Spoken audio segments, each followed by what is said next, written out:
I want to connect or start off, I think, where Mr. Omogo left off essentially.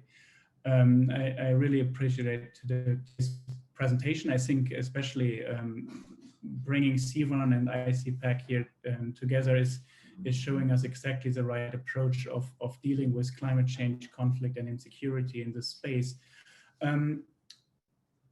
But Mr. Omogo raised carefully that climate change is increasing the risk of conflict. And I think that is something we should always keep in mind. It is not a sole trigger of conflicts, but it is a risk factor.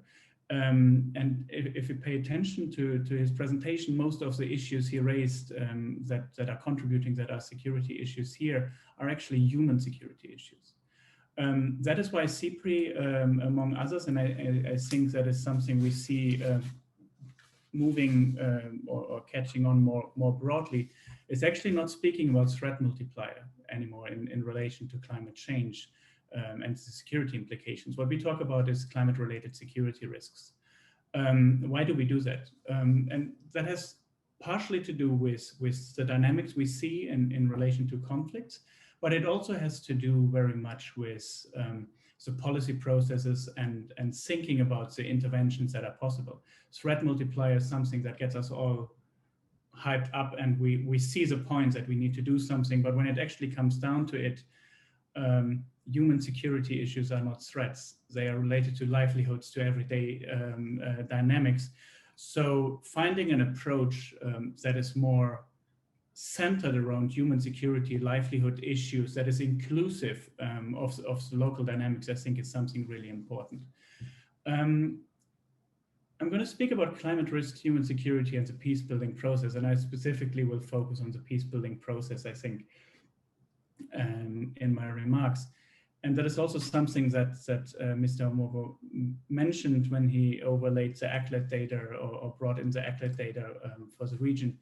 What we did in a paper last year was to actually look at the number of peace operations personnel. That means how many staff members of the biggest peace operations, how many are there, and how does that overlay with exposure to climate change and climate security.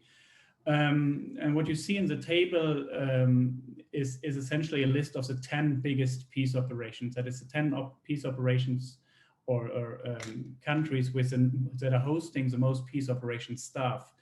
And as you see, 8 out of the 10 are in areas highly exposed to climate change. That doesn't mean that climate change has anything to do with a conflict. But it is an interesting starting point to start thinking about a different question. What does climate change actually mean for our peace-building processes?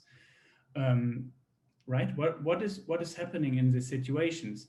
Which led to which led us to follow up with a more in-depth study to trying to understand really, aside from the impacts we see on the ground, what is climate change actually doing to these peace processes? As a first study, we looked at Somalia with a specific focus on UNSOM in that time, to ask 2 questions. How is climate and climate-related environmental change in Somalia and the Horn of Africa hindering the successful implementation of UNSOM's mandate? And actually, what did the mission do? How has UNSOM integrated the challenges stemming from climate-related environmental change into its ongoing operations? One thing that surprised us was the number of different pathways that climate change is impacting the peace-building process in Somalia. And specifically, we can expand that to the whole peace-building process, but especially the work of UNSOM in this space. You see the mechanisms here. I strongly recommend you, if you have an interest, to look into the publication to read more on that. I won't have time to go through them, but I want to focus on one specifically, which is the legitimacy of the Somali state building process that is undermined, which again relates back to something that was mentioned already. Climate impacts as well as conflict are displacing people. People move. the interesting dynamic from a researcher perspective, interesting dynamics that we see in Somalia is, for example, visible in the city of Baidoa. The influx of displaced people, both caused by the conflict, but also through displacement, through floods, as well as droughts, has actually led to a change in the demographic composition of the city. Now that alone is not a problem in itself, but if you take then the backdrop, what UNSOM and what the peace building process in the city looked like, we had a lot of local peace agreements that might not be the big peace agreements we often talk about, but of course there are a lot of small scale governance arrangements and peace agreements in place.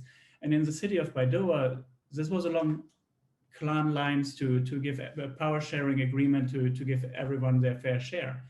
The problem was the influx of displaced people completely changed the composition, the demographic composition of the town, which makes the power sharing agreement essentially obsolete. And I think that is a challenge, especially when we look at the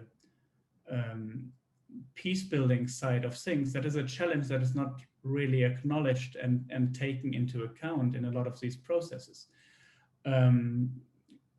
So the question is essentially, what do we do about that? And I could tell you now the recommendations of our report, but I actually wanted to take recommendations from another process that I had the privilege to be involved in, and I think that match very well, A, with the region, and B, with what is needed, and specifically the example of the risk to peace agreements. Together with Friedrich Ebert Foundation in Kenya and the Pan-African Climate Justice Alliance, we had the privilege to host a series of workshops the last 2 years with bringing together regional experts in the Horn, experts and civil society actors, to get a different perspective on climate security, get a regional civil society perspective on, and learn in the process what is valuable. And the result of that is summarized in this report, Climate Security in the Horn of Africa, Perspectives on Addressing Climate-Related Security Risks from the Horn, which I think is a really interesting process because it brings a different perspective into the discussions, especially also on the international level. But what we saw play out in this group and in the discussions in this group is exactly also the point how climate change is impacting local agreements, how it's affecting peace agreements on a local level, and resulting in the question, what do we do about that? So the group came up with essentially 4 criteria. And the first, obviously now at this point probably, is peace processes and peace agreements need to be more climate sensitive. So that means we need to learn much more about these dynamics and how they are impacting processes, how it's affecting mediation processes, or as Mr. Omogo also mentioned, how can we bring climate or environmental indicators into our early warning works, but I'll come back to that. The second criteria is the need to involve local communities. And I think that is absolutely crucial. As we saw, the impacts are on the local level. They are human security and livelihood issues, and they need to bring the local communities into these discussions, which are both suffering and at the front of this double burden between climate change and conflict. We need to bring them into the benefit on the national and regional peace process, but of course also on the local level. I think the presentation before me essentially confirmed, but also showed that there is a sound foundation on regionally and locally owned knowledge and data analysis. And I think CWARN and ICPAC are at the front of this and are a critical actor to provide this type of information and on the ground in this specific region. But then moving into criteria 4, that also relates to the broader regional processes, to the African Union, not only the early warning work and this coordination in helping to build this capacity and further learn from each other on these processes, but actually also international actors like the UN, which is very present in Somalia and is involved in the peace building process. Those need this engagement with the regional actors, the regional processes and mechanisms that we see within the African Union and within IGAD. But of course, also then find ways to actively involve civil society in this space. I will end it there. I thank you for inviting me. I hope that I could provoke some thinking about this issue of climate risk, human security, and the peace building processes. And I look forward to the discussion. Thank you.